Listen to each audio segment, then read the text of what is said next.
স্বাগতম সবাইকে আমার IELTS লেকচার সিরিজের এই পর্বে।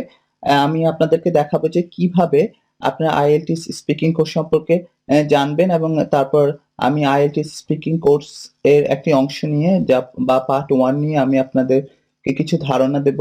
তো আমি প্রথমে শুরু করি IELTS স্পিকিং পরীক্ষা কেমন হয়।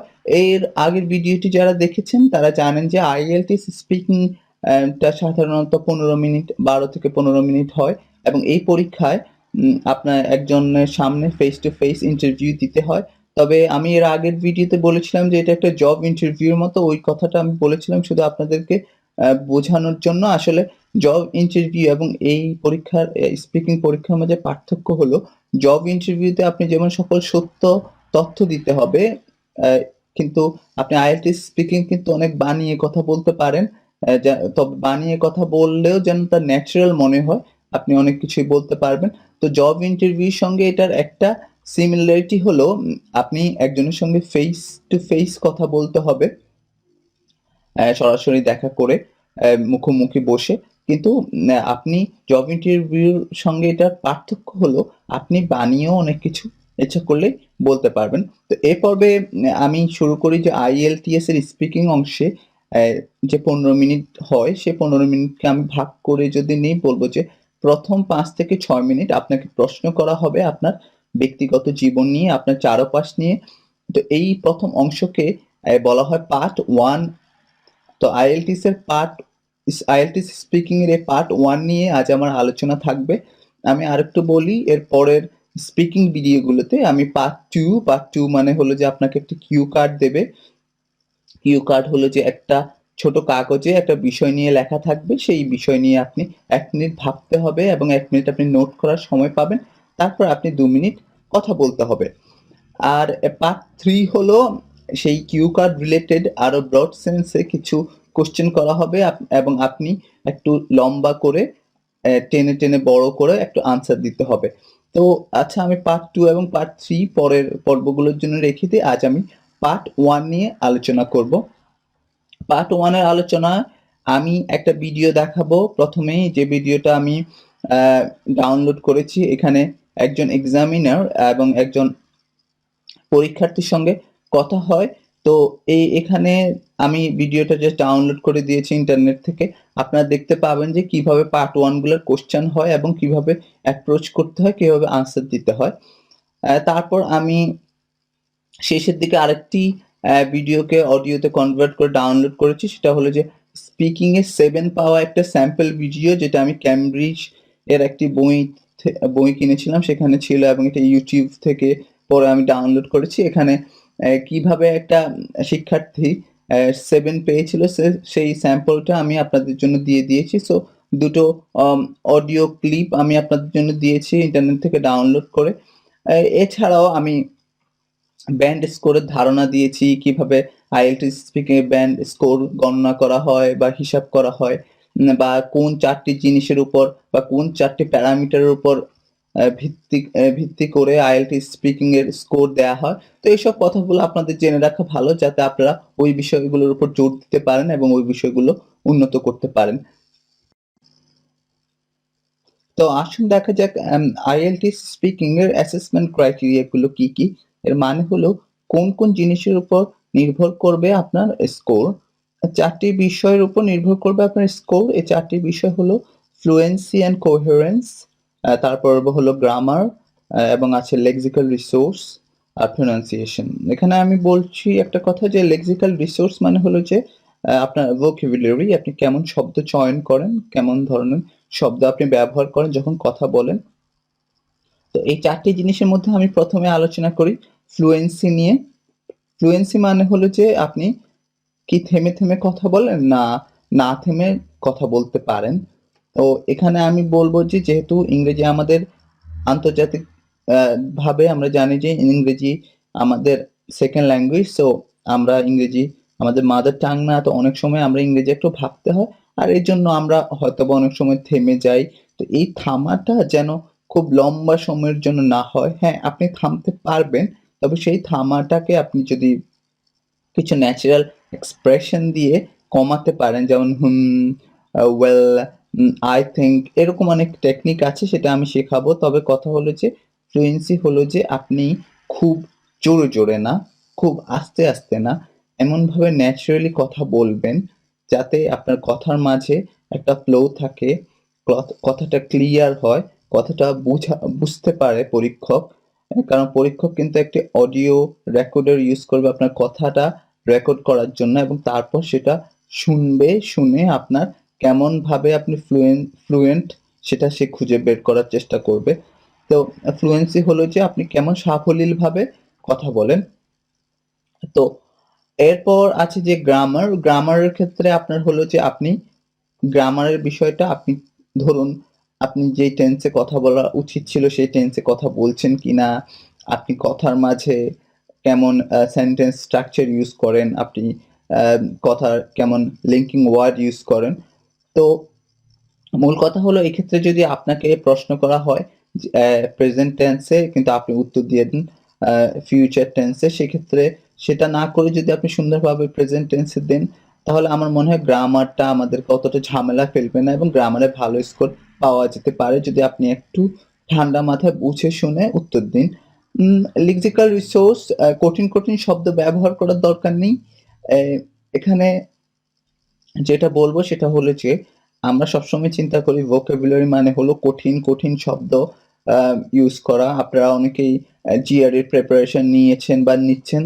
এখানে একটা কথা বলে রাখি যে কঠিন শব্দগুলো ব্যবহার করলে ঠিক আছে, কিন্তু কঠিন শব্দ ব্যবহার করতে গিয়ে আমরা আসলে আমাদের স্পিকিং এর ন্যাচারাল ফ্লোটা কমিয়ে ফেলি। এবং একটা কথা মনে রাখবেন, আমি যদি বাংলায় কথা বলার সময় আমি কিম্বুত, কিংবাকার অথবা এমন শব্দ ব্যবহার করি যেগুলো আসলে আমরা বুঝতে কষ্ট হয়, বা ন্যাচারালি যেগুলো অতটা ইউজ হয় না সেসব শব্দ যদি আমরা ব্যবহার করি তাহলে কিন্তু কথাটা সুন্দর হবে না। তো আমাদেরকে এমন শব্দ চয়ন করতে হবে। আমি একটা উদাহরণ দিয়েছি এর পরের অংশে, কিন্তু এখনই বলে রাখি। ধরুন আপনাদেরকে যদি এডুকেশন নিয়ে কথা বলা হয়, আপনি যদি এই এডুকেশন, বাংলাদেশের এডুকেশন নিয়ে কথা বলতে দিলে যদি আপনি এডুকেশন নিয়ে কঠিন কঠিন শব্দ ব্যবহার না করে এডুকেশন রিলেটেড কিছু সুন্দর শব্দ, এখানে ভোকাবুলারি বলতে আমি বোঝাবো যে যেগুলো কম ইউজ হয় এরকম ধরনের ভোকাবুলারি, বাট যেগুলো সহজ,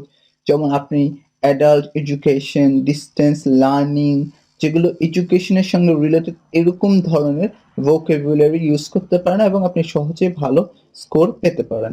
তারপর রয়েছে প্রোনাউন্সিয়েশন, আপনি উচ্চারণ কেমন করেন। এক্ষেত্রে দয়া করে আপনি ব্রিটিশ অথবা আমেরিকানদের মতো কথা বলার দরকার নেই। আপনি আপনার মতোই কথা বলেন, কিন্তু সুন্দরভাবে, যেন একটি যে ইংরেজি কথা আপনি বলবেন তা যেন সবাই বুঝতে পারে। যদি সেরকম হয় আপনার প্রোনাউন্সিয়েশনের জন্যও আপনি ভালো স্কোর পেতে পারেন। শেষ দিকে আমি একটা কথা বলে রাখি, প্রতিটি যেই ৪ টি আমরা দেখছি যে এখানে ৪ টি অ্যাসেসমেন্ট ক্রাইটেরিয়া রয়েছে, এই ৪ টিতে সর্বোচ্চ আপনি ৯ পেতে পারেন। আর সর্বোচ্চ ৯ করে আপনি পেলে যে যদি ৪ টাতেই আপনি ৯ পান তাহলে আপনার সর্বোচ্চ আপনি স্কোর পাবেন 36। সেই 36 কে ৪ দিয়ে ভাগ করে এভারেজ হবে ৯। তাহলে আপনি কিন্তু IELTS এর প্রতি ব্যান্ডে সর্বোচ্চ ৯ পেতে পারেন এবং স্পিকিং ও আপনি ৯ পেতে পারেন। তো এই ছিল আমার অ্যাসেসমেন্ট ক্রাইটেরিয়া নিয়ে আলোচনা। আমি ইতিমধ্যে আপনাদেরকে কিন্তু বলেছি কিভাবে আমরা ব্যান্ড স্কোর হিসাব করে IELTS এ স্পিকিং অথবা IELTS এ টোটাল IELTS এ আপনি যেভাবে স্কোর পান বা পেলে আপনাদেরকে কেমন ইউজার বলা হবে। তো ৯ টি স্কেল রয়েছে এই মাপার জন্য আপনার IELTS এর দক্ষতা বা ইংরেজি দক্ষতা। তো আমি এখানে বেশি কিছু বলব না। আপনারা এটা নিয়ে দেখে নিতে পারেন। ইন্টারনেটে সার্চ করলে আপনারা পাবেন। তবে যারা ব্যান্ড স্কোর ৯ পায় তারা হলো যে IELTS writing, reading, speaking, listening ৪ টি ব্যান্ডেই তারা খুব ভালো এবং তারা প্রতিটি ব্যান্ডেই সর্বোচ্চ নাম্বার পেয়েছে ৯ করে। যার ফলে তারা টোটাল তাদের হয়েছিল 36, ৯ দিয়ে ৪ কে গুণ করলে 36 এবং তাকে এভারেজ করে 36 কে এভারেজ করা হয়েছে ৪ দিয়ে ভাগ করে, যাতে স্কোরটা ৯ হয়েছে। যারা ব্যান্ড স্কোর ৯ পায় তারা আসলে খুবই ভালো অথবা নেটিভ এর ধরা হয় তাদেরকে। তারা ইভেন নেটিভ স্পিকাররাও কিন্তু অনেক সময় ব্যান্ড স্কোর ৯ পেতে একটু হিমশিম খায়। যারা ৮ তাদেরও ভালো, তারাও খুবই দক্ষ। তাদের ভুলভাল বলতে গেলে খুবই কম। কিন্তু হয়তোবা সামান্য কিছু ভুলের জন্যই তারা ৯ পেয়ে থাকে। আর যারা ৭ তারা ছোটখাটো ভুল আপনি করতে পারেন। কিন্তু একজন আপনার ইংরেজির যে ভুলভাল সেটা আসলে অত বড় কোনো ভুলভাল না। উম আর যারা ৬ পায় তারা সাধারণত ভুল করে থাকেন কিন্তু তাদের অ্যা সেই ভুলটা তাদের কমিউনিকেশনের জন্য বাধা না, তাদের vocabulary রয়েছে। তবে অন্যান্য ৯, ৮, ৭ এর তুলনায় তাদের দক্ষতা কিছুটা কম। তো আমি এই ৪ টা ব্যান্ড নিয়ে আলোচনা করব এবং সংক্ষেপে একটা বলে রাখি যে ৬ একটু চেষ্টা করলেই কিন্তু আপনি ৬ এবং একটু ভালো এফোর্ট দিলে কিন্তু আপনি ৭ পেতে পারেন। আর যা দিয়ে আপনি ভালো কোনো ইউনিভার্সিটি কিন্তু ভর্তি হতে পারেন। Now, in this first part, I'd like to ask you some more questions about yourself. Okay. Let's talk about your hometown or village. What kind of place is it? It's quite a small village, about 20 kilometers from Zurich. And it's very quiet, and we have only two little shops because most of the people work in Zurich or are orientated to the city. What's the most interesting part of this place, the village? On the top of a hill we have a little castle, which is very old and quite well known in Switzerland. What kind of jobs do people in the village do? We have some farmers in the village, as well as people who work in Zurich as bankers or journalists, or there are also teachers and some doctors, or some medicines. Right. Would you say it's a good place to live? Yes, although it is very quiet, people are friendly, and I would say it's a good place to live there, yes. Let's move on to talk about accommodation. Tell me about the kind of accommodation you live in. এখন আমি IELTS part 1 speaking এ কিভাবে উত্তর দিলে অথবা কিভাবে এক্সামিনারের প্রশ্নের উত্তর দিলে আপনি ভালো স্কোর অথবা কাঙ্ক্ষিত স্কোর পেতে পারেন সে নিয়ে আমি আলোচনা করব। আমরা জানি পার্ট 1 এর কোশ্চেনগুলো উত্তর আপনি ইয়েস নো দিয়েও দিতে পারেন অথবা খুব ছোট আকারে দিতে পারেন। সেই ক্ষেত্রে আমি বলবো খুব ছোট আকারে না দিয়ে অথবা ইয়েস নো না বলে তার সঙ্গে আপনি একটু বাড়ানোর চেষ্টা করবেন। আপনার উত্তর 2 থেকে 3 সেন্টেন্স করার চেষ্টা করবেন। একটি উদাহরণ দেই, যদি আপনাকে বলা হয় প্রথম কোশ্চেনটাই সাধারণত IELTS এ আসে, what is your full name অথবা can you tell me your full name, সেক্ষেত্রে আপনি বলতে পারেন my full name is Raihan Chowdhury and you can call me Raihan. So এই ক্ষেত্রে আমি কিন্তু 2 সেন্টেন্সে আমার উত্তর দেওয়ার চেষ্টা করেছি, সেটা কিন্তু মাত্র রায়হান চৌধুরী দিয়েও দেয়া যেত।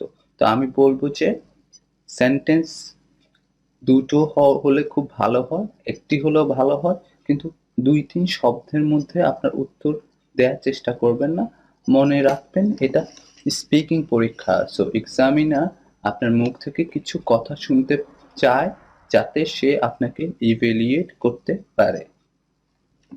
দ্বিতীয় পয়েন্ট আমরা হবে যে ভালো উত্তর দেওয়ার জন্য আপনি স্পন্টেনিয়াসলি কথা বলার চেষ্টা করবেন। এমনভাবে কথা বলবেন যেন আপনি স্বাভাবিক আপনার বন্ধুর সঙ্গে যেভাবে কথা বলেন অথবা আপনার পরিবারের সবার সঙ্গে যেভাবে আমরা বাংলা কথা বলি সেভাবে। জি, আপনি মাঝে মাঝে থেমে থেমে কথা বলতে পারেন বাংলায়। আমরা কথা বলার সময় মাঝে মাঝে ইয়েস, ওয়েল একটু চিন্তা করতে পারেন, তবে সেই চিন্তার সময়টা হবে খুবই ছোট। কারণ মনে রাখবেন যে আপনার ফ্লুয়েন্সির জন্য একটা স্কোর রয়েছে।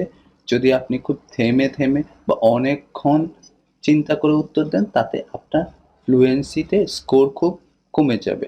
আর একটা কথা মনে রাখবেন, যেহেতু IELTS স্পিকিং পার্ট 1 এ আপনার সম্পর্কে জিজ্ঞাসা করা হবে, তো আপনার যে জিনিসগুলো সেগুলো আপনি ইতিমধ্যেই জানেন, তো আপনি শুধু সেগুলোকে সুন্দরভাবে গুছিয়ে উত্তর দিতে হবে। তৃতীয় যেই পয়েন্টটি আমি বলবো, ব্যাকরণের ব্যাপারে একটু কেয়ারফুল থাকতে হবে। এখানে আপনাকে কনফিউজ করার জন্য তারা প্রেজেন্ট টেন্সের পাশাপাশি মাঝে মাঝে আপনাকে আপনার ছোটবেলার কথা অথবা ভবিষ্যতের প্ল্যানের কথা জিজ্ঞাসা করতে পারে। তো সেই ক্ষেত্রে আপনি মনোযোগ দিয়ে প্রতিটি প্রশ্ন, শুধু পার্ট 1 এ না, যে কোনো পার্টই স্পিকিং এর আপনি খুব মনোযোগ দিয়ে প্রশ্ন শোনার চেষ্টা করবেন এবং সেই অনুসারে উত্তর দিবেন। যদি আপনাকে বলা হয় tell me about your childhood, আমি একটি উদাহরণ দেই। সো আপনি এভাবে বলতে পারেন, ওকে, I spent my early years in Dhaka. Though I was very calm and polite, but I had many friends. In fact, it was my great time in my life. So এখানে আমি আপনি দেখবেন যে আমি সকল টেন্সগুলো ব্যবহার করেছি অতীতকাল। আমি এখানে কিন্তু প্রেজেন্ট টেন্স অথবা ফিউচার টেন্স ইউজ করিনি। তো সেই ক্ষেত্রে আপনি এভাবে উত্তর দেওয়ার চেষ্টা করবেন। যদি আপনাকে বলা হয় what is your aim in the future, সেক্ষেত্রে আপনি ফিউচারে কি করতে চান, অন্তত উইল অথবা শ্যাল অথবা যে কোনো ফিউচার টেন্স ইউজ করে আপনি আপনার উত্তর দেওয়ার চেষ্টা করবেন।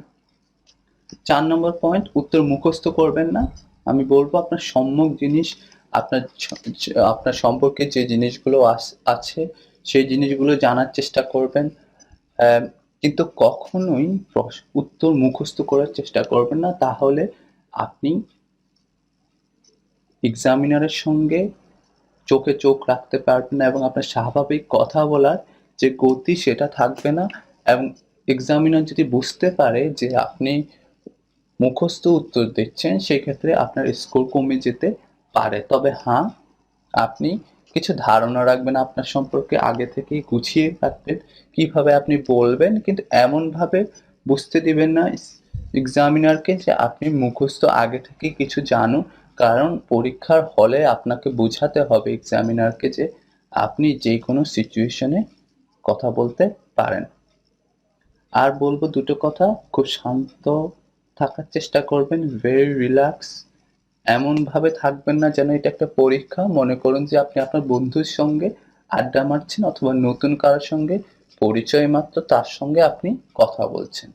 বাংলাতে আমরা যেভাবে কথা বলি শুধুমাত্র ইংরেজিতে সেভাবে কথা বলবেন। আর যেহেতু প্রথম ইমপ্রেশন, আপনি যে কোনো কাউকে চাইবেন একটু আপনার সম্পর্কে তথ্য দিতে সুন্দরভাবে এবং সাবলীলভাবে। শেষ কথা, উচ্চারণ ভালো করার চেষ্টা করবেন। এই কথায় আমি বলবো যেটা, যে আপনি খুব ব্রিটিশ অথবা আমেরিকানদের মতো কথা বলার দরকার নেই। স্বাভাবিকভাবে আপনি যেভাবে কথা বলেন সেভাবেই কথা বলবেন, কিন্তু আপনি আপনার কথা বলার সঙ্গে ইমোশনের একটা মিল রাখবেন। যদি কোথাও এক্সাইটমেন্ট থাকে সেক্ষেত্রে আপনি ওইভাবে কথা বলতে হবে, ইটস এক্সাইটিং। অথবা কোথাও যদি আপনি খুব কোয়াইট হয়ে কথা বলতে হয়, আপনি যদি একটি খারাপ কোনো জিনিস, যে বাংলাদেশের একটা খারাপ দিক তুলে ধরতে চান, সে তো আপনি সুন্দরভাবে বুঝিয়ে বলতে পারেন এক্সামিনারকে। আপনার গলার টোন এমন হবে যাতে কথাটা অনেক লাইভ হয়। আলোচনার এই পর্যায়ে আমি দেখাবো কিভাবে আপনারা প্রিপারেশন নিতে পারেন পার্ট 1 এর। যেটা প্রথমেই শুরু করবেন, আপনি আপনার নিজের সম্পর্কে জানার চেষ্টা করুন এবং সে সম্পর্কে আপনি আরো ভালোভাবে ইংরেজিতে কথা বলতে শিখুন। প্রথমে নিজে নিজে কথা বলতে পারেন। আমি এখানে কয়েকটি বিষয় উল্লেখ করেছি, যেমন আপনার নাম ধাম, দেশ, গ্রাম, শহর, আপনার এলাকা, আপনার চারপাশের পরিবেশ সম্পর্কে, শিক্ষা নিয়ে, আপনার ইউনিভার্সিটি নিয়ে, আপনার কলেজ নিয়ে, আপনার স্কুল নিয়ে, এছাড়া শপিং করা, বাজারে যাওয়া, ঈদের শপিং করা, কখন আপনি বেশি শপিং করেন, কেন করেন, শপিংয়ে কেমন স্পেন্ড করা ঠিক বলে আপনি মনে করেন, এরকম সত্য উত্তর আপনি গুছিয়ে রাখবেন। খেলাধুলা, বাংলাদেশের জনপ্রিয় খেলা, কোন খেলা আপনি খেলতে পছন্দ করেন, এরকম সব কিছু আপনি ইংরেজিতে কথা বলতে চেষ্টা করবেন। এছাড়াও প্রাত্যহিক জীবনে আপনার জীবনের আশেপাশে যেসব জিনিস ট্রান্সপোর্ট বলুন, চিকিৎসা সেবা বলুন, রাস্তাঘাট, আপনি যেখানে থাকেন, আপনার বাড়ি, কেমন বাড়িতে থাকেন, এই ধরনের সকল কিছু নিয়েই আপনি ইংরেজিতে একটু চিন্তা ভাবনা করে রাখবেন কথা বলার জন্য। এরপর যে জিনিসটা আসবে সেটা হলো যে আপনি ইংরেজিতে কথা বলবেন। সেটা যদি কেউ শোনার না থাকে, সবচেয়ে ভালো জিনিস হলো আপনি আপনার একটা যদি রেকর্ডার ব্যবহার করুন। আমাদের কম্পিউটারে রেকর্ডার রয়েছে, আপনার মোবাইলে রেকর্ডার রয়েছে, এছাড়াও আপনি বাজারে অডিও রেকর্ডার কিনতে পাওয়া যায় MP3 এর মতো। আপনি যে কোনো রেকর্ডারে আপনার কথা রেকর্ড করে রাখবেন। আপনি যে উত্তর দিবেন সেটা রেকর্ড করবেন আপনি নিজে নিজে। রেকর্ড করার পর আপনি সেই রেকর্ডিংটি বাজিয়ে শুনবেন। শুনে আপনি দেখবেন যে আপনি কতটা থেমে থেমে যান বা আপনার গলার টোন কেমন, বা এটা শুনতে শ্রুতিমধুর কিনা, ব্যাকরণগতভাবে এটা সঠিক কিনা, এগুলো আপনি দেখার চেষ্টা করবেন। আর এই পদ্ধতিটা খুবই কার্যকর, যেহেতু আমরা সাধারণত অন্য কাউকে খুঁজে পাই না, আর খুঁজে পেলেও হয়তোবা আমরা লজ্জায় কথা বলতে চাই না। সেক্ষেত্রে অডিও রেকর্ডার অ্যাটলিস্ট আপনাকে কিছু বলবে না আপনি যদি ভুল করেন। সো আমার মনে হয় সে একজন সাইলেন্ট ফ্রেন্ড হিসেবে আপনার খুব ভালো কাজ দিতে পারে এই ক্ষেত্রে। এরপর আসি যেটা আমি বলেছি আগেই, আপনার সেন্টেন্সের মাঝে বা সেন্টেন্সের শুরুতে যেখানে দরকার হয় because, but, so, and, in fact, however, মাঝে মাঝে শব্দটা আমরা ব্যবহার করতে পারি, তাহলে আমরা চিন্তা করতে পারি। এছাড়া আপনি ইয়াস, ওয়েল, এরকম শব্দ ব্যবহার করার চেষ্টা করবেন পার্ট 1-এ। এই শব্দগুলো ব্যবহার করলে যা হয় সেটা হলো যে আপনি আপনার বাক্যের মাঝে যেমন ভেরিয়েশন আনতে পারেন। এছাড়া আপনি যখন এগুলো বলেন তখন আপনি একটু নিজের মাথার ভিতর চিন্তা করে নিতে পারেন আসলে আপনি কি বলতে চান পরবর্তীতে। তো আমার মনে হয় এগুলো ব্যবহার করাটা খুবই দরকার। তবে একটা কথা বলে রাখি, এগুলো ব্যবহার করার জন্য আগে থেকেই নিজে একটু প্র্যাকটিস করবেন, অথবা যদি আপনি পরীক্ষার হলে এগুলো ব্যবহার করেন খুব জোর করে, তাহলে কিন্তু আপনার ফ্লুয়েন্সি অনেক কমে যাবে এবং স্পিকার হিসাবে আপনি যে একজন ভালো স্পিকার তা আপনি প্রমাণ করতে পারবেন না। সেক্ষেত্রে আপনার স্কোর অনেক নেমে যাবে। এরপরে আমি বললাম যে আপনারা যেটা করতে পারেন সেটা একটা কমন প্রশ্নের তালিকা তৈরি করতে পারেন। আপনি 10 থেকে 20টি টপিক চুজ করতে পারেন, করে সেই সম্পর্কে আপনি নিজে নিজে প্রশ্ন তৈরি করতে পারেন। এটা ইন্টারনেটে অনেক পাওয়া যায়। আপনি যদি গুগলে লিখে সার্চ করুন পার্ট 1 স্পিকিং স্যাম্পল, আপনি অনেক পেতে পারেন। এছাড়া www.writefix.com, আমি আবার বলছি www.write-fix.com। এখানে গেলেও আপনি অনেক ধরনের প্রশ্ন পেতে পারেন, অথবা যে কোনো স্প্লেন্ডিড স্পিকিং বা অন্যান্য ওয়েবসাইটগুলোতে আপনি গেলে আইএলটিএস ব্লগ নামে একটা ওয়েবসাইট আছে, এখানে গেলে আপনি কমন প্রশ্নের তালিকা পাবেন এবং সেখান থেকে সেই প্রশ্নগুলো আপনি নিজে নিজে বাসায় বসে লিখে ফেলুন এবং সেগুলোর একটা উত্তরও লিখে ফেলুন। মুখস্থ করার দরকার নেই, জাস্ট নিজে প্রতিদিন একবার করে চোখ বুলিয়ে যান। সেটা হলো যে আমি বললাম তালিকা তৈরি করার জন্য, রেকর্ডিং করার জন্য এবং কথা বলার জন্য। সো কাউকে যদি খুঁজে না পান, আপনি আপনার মিরর অথবা মোবাইলের স্ক্রিন এগুলোর সঙ্গে কথা বলতে পারেন। তবে অবশ্যই আপনি দেখবেন যেন আপনার আশেপাশে কেউ না থাকে। আর যদি সবচেয়ে ভালো হয় কোনো বন্ধু অথবা আপনার কোনো কাছের মানুষ যে ইংরেজি বলতে চায় আপনার সঙ্গে, অথবা আপনার ইংরেজি শুনতে চায়, তার সঙ্গে কথা বলুন। আর যদি আয়না অথবা বন্ধু কেউ না থাকে, তাহলে নিজে নিজে কথা বলুন। রাস্তাঘাটে কথা বলুন, গাড়িতে কথা বলুন, মনে মনে কথা বলুন, রিক্সায় উঠে কথা বলুন। মোট কথা চালিয়ে যান। Keep speaking and get a very good score.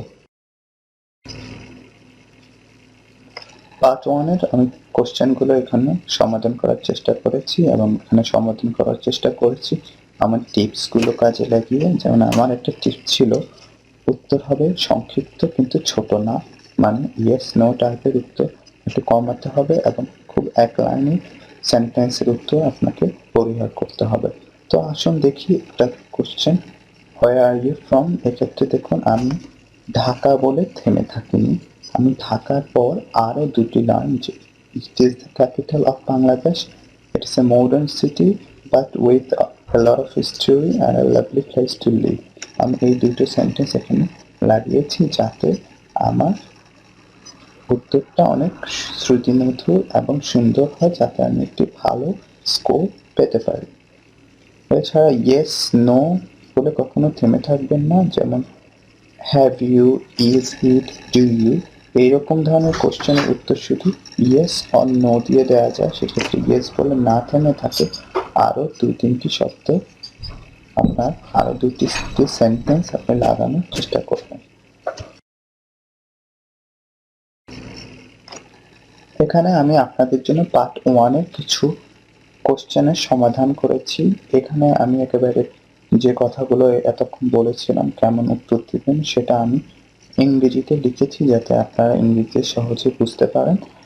যেমন একটা question, do you play any sports, এক্ষেত্রে উত্তর আমি দিতে পারতাম শুধু নো অথবা ইয়েস, কিন্তু দেখুন আমি নো দিয়ে তারপর কিন্তু এখানে থেমে থাকিনি, আমি আমার উত্তরকে আরেকটু বাড়িয়ে বলেছি যে I am not really interested in playing sports.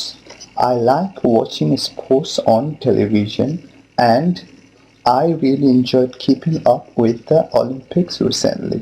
এখানে আমি নো বলে না থেমে থেকে আরও কিছু সেন্টেন্স আমি আমার উত্তরের সঙ্গে লাগিয়েছি। তো আপনারাও এভাবে নো বলে থেমে না থেকে আরও কিছু সেন্টেন্স লাগানোর চেষ্টা করবেন। আপনাদের জাস্টিফিকেশনের জন্য আপনারা এক্সাম্পল অথবা উদাহরণ দেওয়ার চেষ্টা করুন। আসুন আমি আরেকটি এক্সাম্পল দেখি। আমার কোশ্চেন হলো, why are you preparing for the IELTS exam.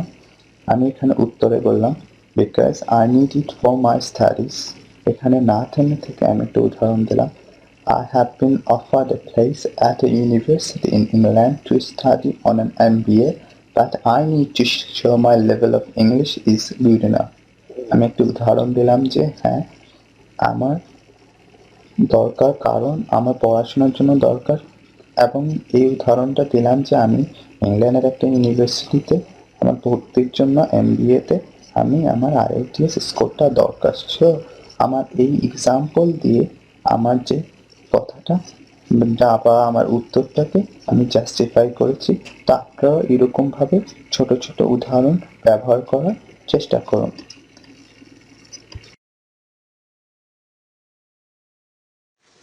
Good morning. Good morning. My name is Phil Smith. Can you tell me your full name, please? My name is Sausan Hassan. Thank you. And can you tell me where you're from? I'm from Syria. Can I see your identification, Yes, please? sure.